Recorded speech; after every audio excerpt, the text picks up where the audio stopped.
This podcast is brought to you by the Orlando Economic Partnership. Welcome to the City Playbook, a new podcast that's going to take you behind the ideas, the innovation, and the initiatives shaping the future of Orlando. I'm Tim Giuliani, President and CEO of the Orlando Economic Partnership. If you've ever wondered what it takes to make a city a place people want to live, play, build, belong, develop, then this is the show for you. This is for policymakers, business leaders, students, residents, anyone that's paying attention to how the future of Orlando is taking shape. We're going to have conversations that typically happen behind closed doors, give you access to the decision makers and the difference makers that are shaping the future of Central Florida. So if you're curious about what's next for Orlando, and join us as we build the city together. In this episode, sit down with Scott Cathcart, president of Truist here in the state of Florida. Over 6,000 associates in the state. They have a huge footprint, hugely important financial institution for us, not only in Florida, but here in Central Florida with deep roots into our community through its predecessor organization, SunTrust. So Scott and I got into a great conversation that has to do with his career and his journey, and looking back on it, besides stretching a little bit more, what he'd advise his younger colleagues to do. And then we transition into civic leadership and the role of a company in a city and how building the community will build your company. Please enjoy this conversation with Scott, but first make sure to like, share, and subscribe. Now to the conversation. Scott, love having you here. I want to start off by hearing a little bit about your story of, now you have this big executive role. You didn't start there. Tell us, what did the early days in your career look like? Tim, it's great to be here with you. Thanks for having me. So started off as a banker. Early on in my career, I thoroughly enjoyed, the aspects of relationship management and spending time with our clients and spending time with our teammates and partnering and collaborating. And, there was some good ups and downs along the way, and a little bit of success here and there created more opportunity for me. And, I believe firmly you get your foot in the door, you work hard, keep your head down, and every now and then opportunity comes your way. And so I've enjoyed some good opportunity. I laugh about it. I've had the opportunity to create businesses inside of our organization. I've picked up businesses and run geographies before. I got the opportunity to run the state of Florida for SunTrust, a predecessor organization to Truist, right, for a few years back in the late teens. And then I ran our corporate finance practice, which was more of a national role. Yeah. Still lived here in Orlando, didn't go Right. anywhere for a few years, and then picked up the helm of running the state of Florida again here in the last 5 or 6 months. So it's a big job. It's a big state. We have lots of great clients. We have fantastic teammates. We have great partners, tremendous partners across our communities, but also our vendors, and it's a big fun job. Yeah. Peel back the onion a little bit. So you're a banker and you're involved in deals. Put a story to it. Give me a good story of maybe a client that you worked with that ultimately had a lot of success, and how that relationship really helped that company along. Well, there's clients all across the spectrum. So, we work with individuals, we work with companies, we have a big retail presence in Florida. We have a big wholesale presence in Florida, and our wholesale business is where I spend most of my time. Okay. And wholesale for us is, our wealth clients, our commercial banking clients, our corporate banking clients, our real estate clients, our investment banking clients. I'd say for us, we believe in being community minded. Yeah. So deep in the community, it's kind of table stakes for an organization like Truist. We believe in being relationship focused. So we want to put our client in the center of the room. And then we bring, advice to those clients. And I think over time, you earn that trust with the client. Right. And that trust is earned, again, both from relationships, but also delivering good advice. And we've had clients that, have been clients of ours for decades. And then there comes that seminal moment. What's occurring next? What is the ownership's desires? What's the board thinking about? How are they contemplating a transition?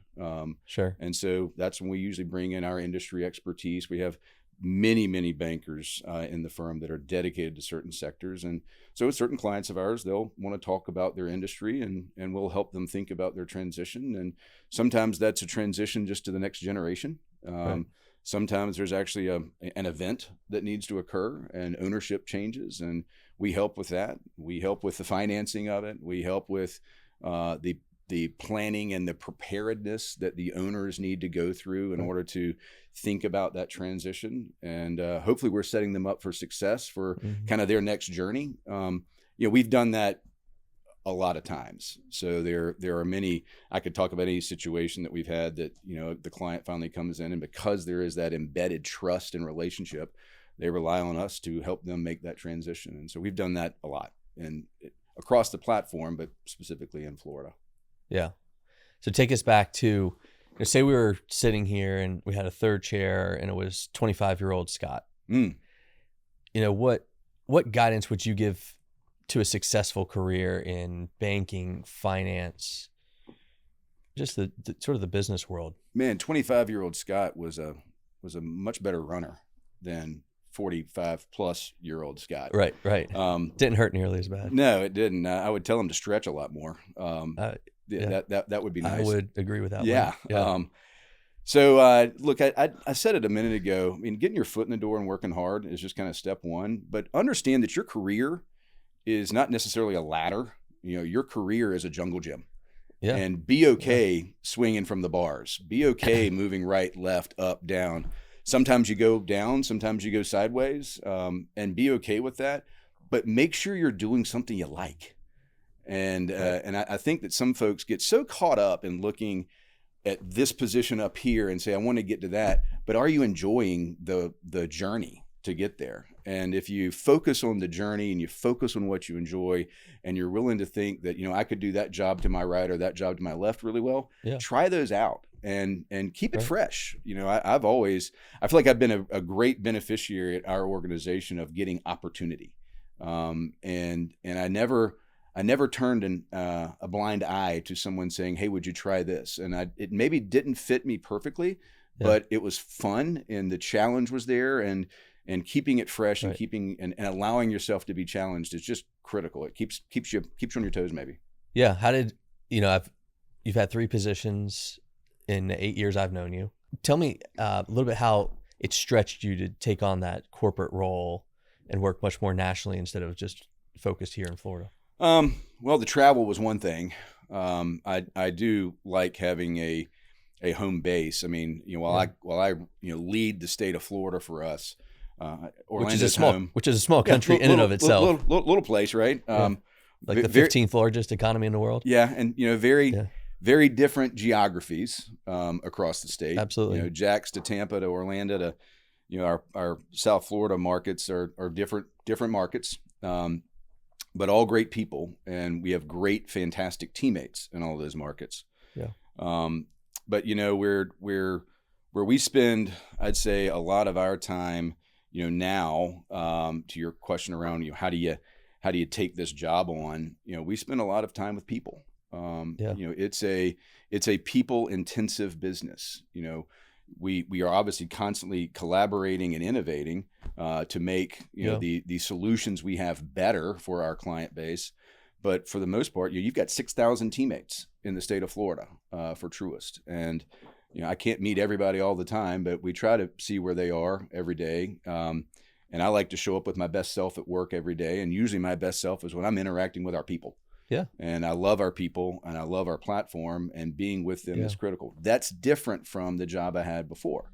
The job I had before was really, truly more transactional based. So we were a centralized shop that was helping our client base think through their most pivotal moments, when they were, selling a piece of their business or acquiring a company or making a transition to the next generation. The team I ran in corporate finance, helped our relationship managers and helped them with their clients to execute on, what their hopes and dreams are. Yeah. So different, but somewhat the same. Yeah. I mean, you definitely focused on people now. And in fact, we took a trip together along with 98 of our closest friends from Orlando to Charlotte recently. And Truist was a big part of that trip. I want to take, everyone we met was just pleasant, easy to work with.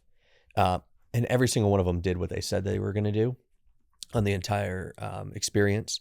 But take us into that innovation technology center, right? Like, you got a picture in your mind, blow out 2 floors in the corporate headquarters of Truist, uptown Charlotte, beautiful views, wall full of windows.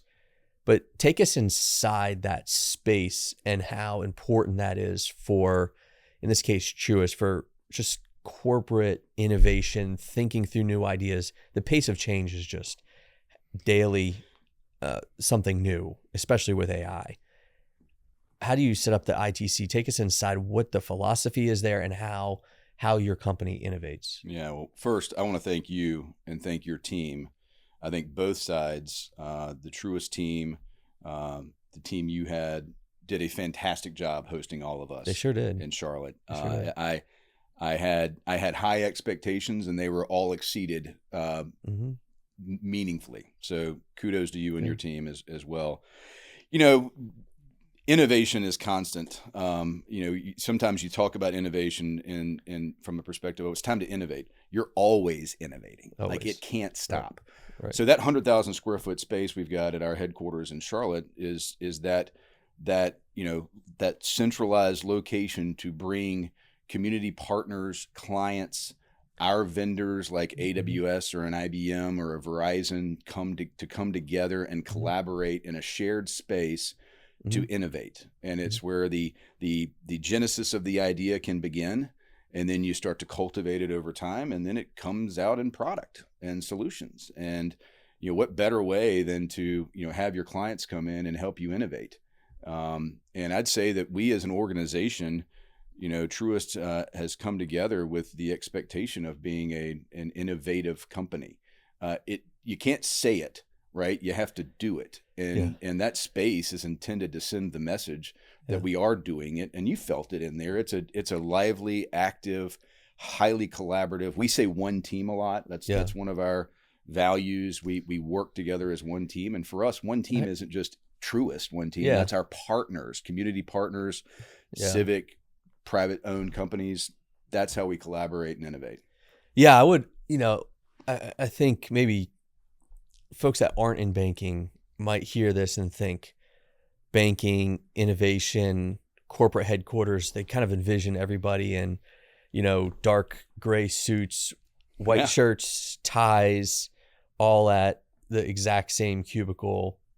That is farthest thing from what the innovation technology center was. I'll tell you, I'm sure I'm probably guilty of that too. Sometimes when I think about myself as a banker, I envision the days of, like, if you were to pull one suit off, you had another suit on underneath it. Like, that's the banking. You sleep suits. in a suit. Yeah, it's like I'm suited all the time. Yeah. No, it's t-shirts and jeans up there, and we're collaborating nonstop, and it's.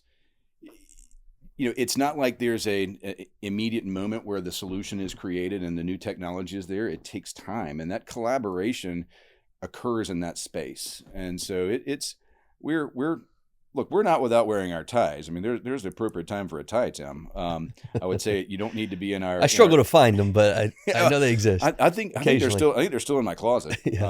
But no, we have folks of all backgrounds, to be honest with you. Yeah. You have to have your bankers, you have to have your clients, and you have to have your vendors from big tech or telecom sitting right there next to you, and that's the collaboration. That's I think ultimately we want to have more of here in Orlando. Yeah. I mean, it has to happen fast. People have all sorts of new expectations of, especially with their phones, of being able to do so much from their phones. But that's a piece, but I'm curious, how does that sort of innovation approach help you do a better job with the relationship management and with actually talking to real people? Yeah. Sometimes you just need help and you need someone to explain it and walk you through the process. Look, our payments business is table stakes for us. So having a robust fintech style model, the best, fastest, most available, accessible solutions for companies and individuals to transact. Every bank does it. And for us, we want to have a best in class platform. And that means we're constantly looking at what we presently have, the inventory of solutions, and modifying and improving. We have a roadmap. Our leaders in tech inside the firm, our leaders of payments, they have a roadmap. Where we're rubber stamping that we had successful, X number of new tech enhancements to our payments platform in 25. We got a roadmap for how we improve it in 26. So it's not like you touch this particular payments product in 25, you're hitting it again in 26 because things move that fast. AI, don't even get me started there. I'm not even smart enough to talk about it, but we're plugging that into our business, and it's going to assist our clients, but it's also assisting us internally to be more efficient. Well, since you bring AI, let's talk about something completely different than AI. Neither of us are experts on that. Yeah, let's walk away. So let's talk about, civic leadership. Mm-hmm. That's a piece of your role. So you're in the people business. You have these 6,000 colleagues throughout the state of Florida. What role does a company like Truist have sort of in the community, kind of beyond the serving of the customer? There's so much more expected of companies in our country and in our society. Yeah. I'm just curious how you view that role. Well, look, I think I have to start with our purpose, and our purpose is to inspire and build better lives and communities. It's brief, but it's powerful, and we live by it. And what that really means is, we have to be community minded. We be active in our community. When we think about innovation, innovation allows us to be more active and more collaborative across our communities. Innovation brings community partners together. I think about down the street here on the other side of I-4, we've got Lift Orlando. Yeah. And what the Florida Citrus Sports folks do in partnership with Lift Orlando, we are significant partners with Lift Orlando. We take a lot of pride in what we've done with what all of the teammates at Lift Orlando. So talk a little bit about what you've done and what Lift Orlando is. So we've supported that community over there. It starts with trust, and we want to improve lives and make sure that everyone thrives in all of our communities in Orlando, regardless of zip code. Right. And I think that what the team at Lift Orlando has done, for over 10 years now, has been, a purpose-led, purpose-driven, purpose-built community that is inspiring, I think, at a national level what has been accomplished there. Yeah. And for us, when you think about, a bank, it is our duty to give back to our communities, but it's also our honor. And, these communities support us when we grow our business, when we do more, as the population grows, as more corporates move here, that creates success for a bank like ours. So we are honored and relish the opportunity to give back to communities like we have over at Lyft. Yeah, I can remember. I mean, I think this dives deep into the history of not only Truist, but its predecessor organizations, particularly the one I was more familiar with, which was SunTrust. Mm-hmm. Early in my career, I had a chairman at the organization that was president for the city at SunTrust, and it was always, if I build my community, I'll build the bank. That's a good phrase from the good old days. That is spot on, and it's build your community, you build your bank, or inspire and build better lives and communities. It all starts with the purpose, and you have to anchor on the fact that I'm a part of this community. I live here in Orlando. I have leaders across the state that they live in Jacksonville, or they live in Miami, or they live in Tampa or Sarasota, and it starts with what are we doing to live out our purpose with our clients and our community partners. Right, and I think about Lyft. So they're transforming the West Lakes community, and they're doing that holistically. They're doing that with housing. They're doing that with healthcare. They're doing that with early childhood education, K through 8 education. Now, they led the effort to get at Jones and Evan high schools, all the graduating seniors, scholarships to Valencia Community College. So there's this holistic approach. And I just think one thing that may kind of fall through the cracks sometimes is the role companies have in building that part of the market. Mm-hmm. And if everyone's doing better, that's going to be more customers, that's going to be more transactions, that's going to be more deposits, that's going to be more banking activity, more companies, more growth. And I just, talk about how you want the biggest construction project right?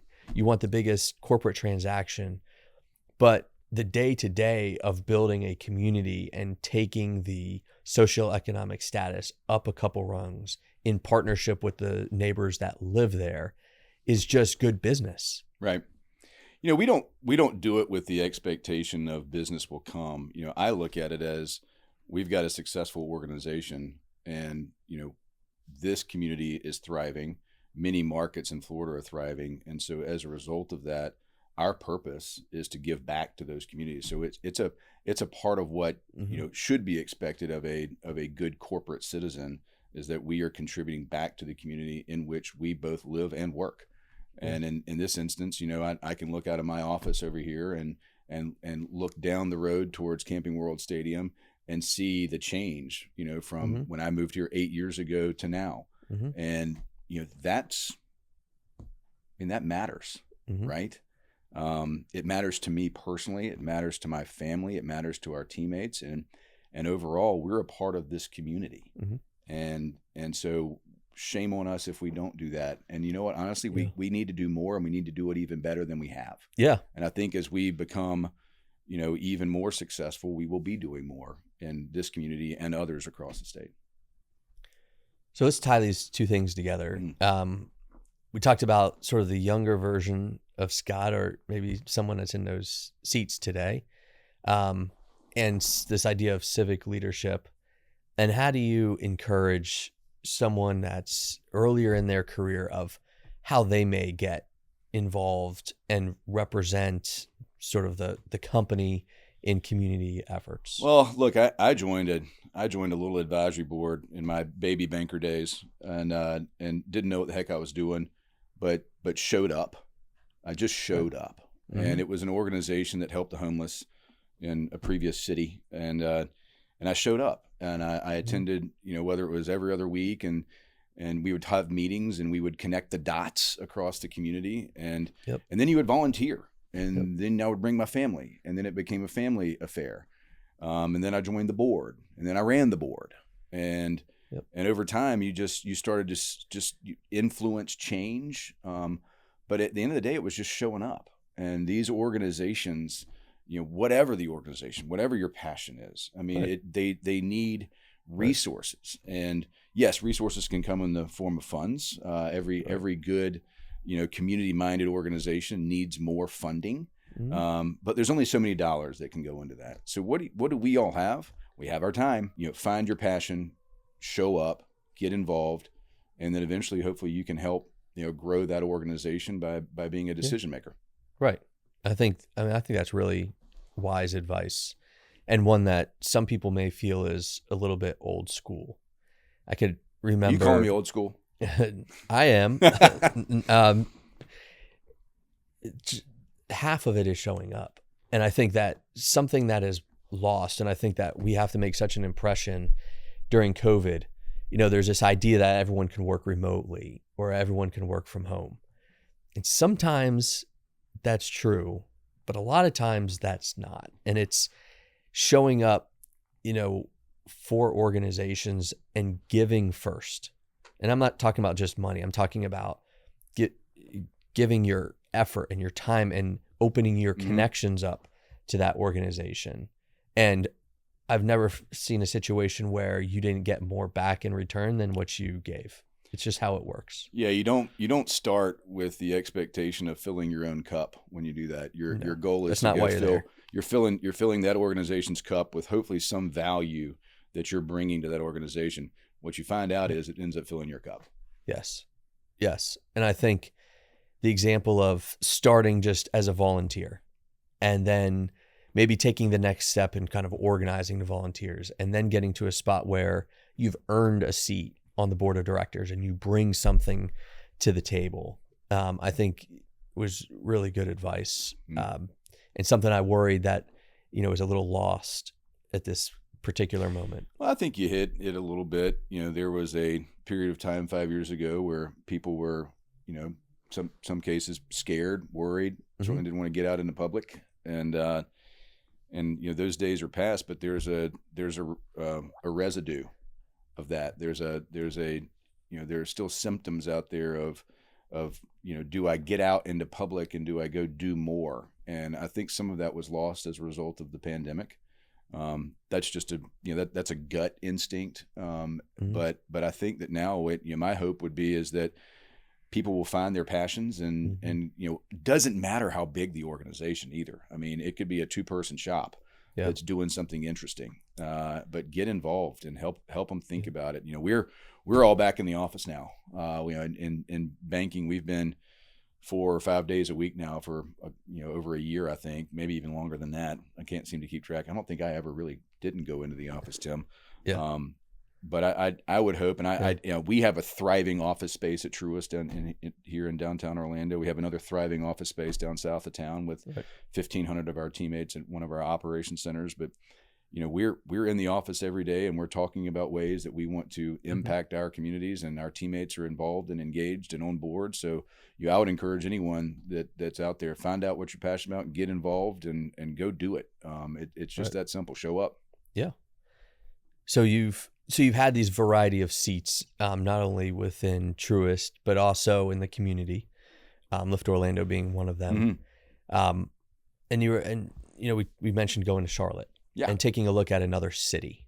We do this every year. I think it's really healthy to understand the competition from one perspective, and then to see good examples of leadership and solving community issues, and what could we learn from that. So I'm thinking, as you reflect back on that trip to Charlotte, a city I know you're familiar with, what do you think are some of the lessons or ideas or inspirations that could benefit us here in Central Florida? Well, the things I saw, I mean, first off, as a native North Carolinian, having grown up there for the first 18 years of my life, I think it was very enjoyable watching our 2 mayors speak. So the mayor of Charlotte and our Orlando mayor. And I think that they had a very good perspective and a calm approach to things. And I think that was nice to see. No one was trying to generate headlines. It was just an actual pragmatic conversation. Oh, it was honestly, it was fantastic. And I thought the 2 of them were great. But then, Charlotte has, what Charlotte is today and what it was 10 years ago is not the same thing. Not at all. And it's changed a lot, and they've really developed their downtown.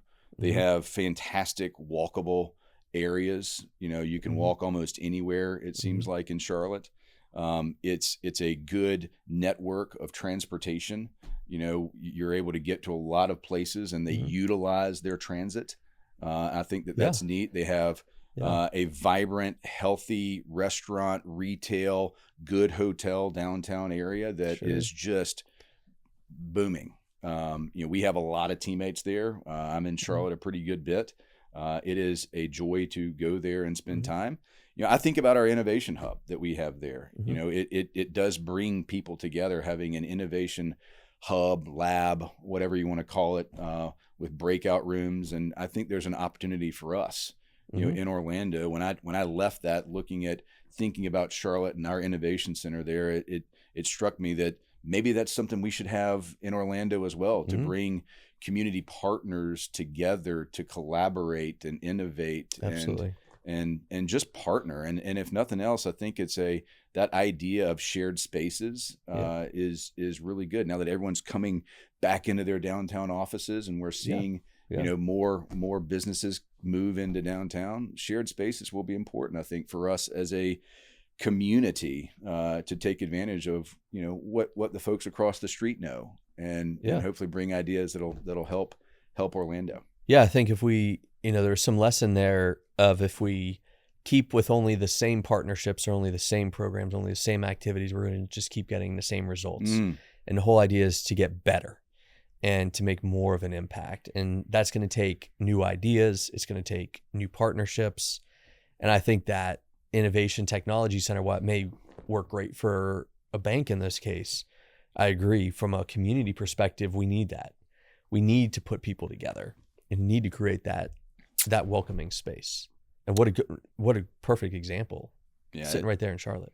It was, whether it was the genius of our leadership at Truist, or it just kind of came along, it has become a nice hub for activity and for collaboration, both both for the corporation as we think about getting input from our clients, and then we work with our vendors and partners, but also for the community. Yeah. And so keeping on that Charlotte community perspective, you mentioned transit, and they've done a nice job with their transit. But I'm curious what your impression was of how that's helped the city from a housing perspective, and then to really benefit from the growth. Because I feel like the city has gotten so much better in the last 10 years. For sure. Well, it's opened up new spaces to live, right? So, we didn't just stay in downtown Charlotte. We moved around a bit when we were visiting. And I think that was important to see that along that line, there were fresh green spaces and buildings that were converted into new like living Optimist space. Hall we were at. Yes. Yep. So it opened up that opportunity to convert great old buildings into new, fresh living spaces and walkable communities. And so when you're downtown and you don't want to live downtown, you can go an 8 to 10 minute train ride away, and you're in a pretty cool, vibrant spot. I think we absolutely have the opportunity to do some of that here. And I think that as we have more corporate citizens, and as we have a growing population of younger folks here, which there's plenty of that now, having those those options for new living space opportunity is critical to our success. But it will anchor on our ability to have the transportation look the right way. Yeah, no doubt. I think these are all major issues that we've got to keep working on here. I do want to turn to recommendations. So there's, you shared a lot of insights for younger employees, people getting started, civic life. Curious, any recommendations, a good book, a good documentary, what's something that you want to share with other people? Well, I do love a good management book, so I'll have to start with that, and then I'll come with something maybe that's more fun. So I've had 2 books I've read recently that one that I read years ago, and I'm actually reading again, but I'll start with that one. So that's Measure What Matters, and it's objectives and key results. And you've got to, if you set the groundwork that you need to be focused and aligned, and you use data, and you assess, and you set high ambitious goals. I mean, that's effectively what Measure What Matters sort of is about. It's by Doerr, right? Yeah. And it is, to me, I've come back to read it again because my world has changed here in the last half a year, and running the state of Florida, I want to make sure that we've got the right metrics in place. For the most part, we have great corporate metrics, and we have great people inside the firm, but as you said, we always want to be growing. And so Measure What Matters is something that as I got back in this role, I was like, I'm going to get my head right, and I'm going to read that book again by Doerr. The other one that I love, which we actually shared as an organization, is a book called Smart Brevity. We may tend to like our PowerPoint presentations in the financial industry, but they're not always needed. And you don't need a 40-page PowerPoint prezzo for everything. And so Smart Brevity is a neat book, quick read, that just talks about, being intentional. Well, I'd hate to think that the Smart Brevity book was 400 pages. No, it was not. Yeah, it was a lot of bullets. Right. It's like when I'm reading an email on my phone, if I have to scroll twice, it's not going to happen. That's a phone call. Yeah, that's a phone call. And but Smart Brevity, it's just get your message right, be direct, and the folks that are reading it will appreciate it. They got to get used to it a little bit. Sometimes it can be read as a little bit of an unaware tone, but it is more concise, and I liked it. So Smart Brevity was that one. All right, let's pull you out of the management section, into the rest of the bookstore. So I love a mindless book. So I'm reading. I've got on my bedside now, so you can't ask me details, but Dan Brown's new book, The Secret of Secrets. It's about consciousness. And so I'm excited to get into that one. That's going to be, I haven't opened it yet because I've been reading these others and a little bit busy these days. I'm hoping that when we hit the holiday season, I think Thanksgiving, we're going to take some time off as a family. We're going to unplug for that whole week. And so I think Dan Brown's going to be my good buddy, and I'm going to see if Robert Langdon can figure out consciousness. He's figured out a lot of other things. Yeah, the Da Vinci Code is pretty good. Angels and Demons pretty good. So I'm looking forward to this one. I think there was one between Secret of Secrets and the previous, and I haven't read that one yet. Circle? Yeah, Circle. Yeah, I have not read that one yet, but I'm I'm excited to maybe get out of the management book reading and get into sometimes it something really that's helps, exciting. right? Yes. I mean, just different view on the world. Yes. Okay. Well, thanks for being here. Where can people learn more about you, learn more about Truist? Well, you can always go to our website and see what we're doing, but we have plenty of bankers in this state. Walk into one of our 435 branches and get to know your Truist team in the state of Florida. We've got, like I said, 6,000 teammates here in the state. Yeah. We've got lots of branches, and just right here downtown Orlando, there's a little building with a sign on top of it. Walk in the bottom floor and get to know us. And if you ever want to come see me, just ask for Scott Cathcart, and I'll come see you. Okay. Thanks, Scott. Yeah, you bet. Good to be here.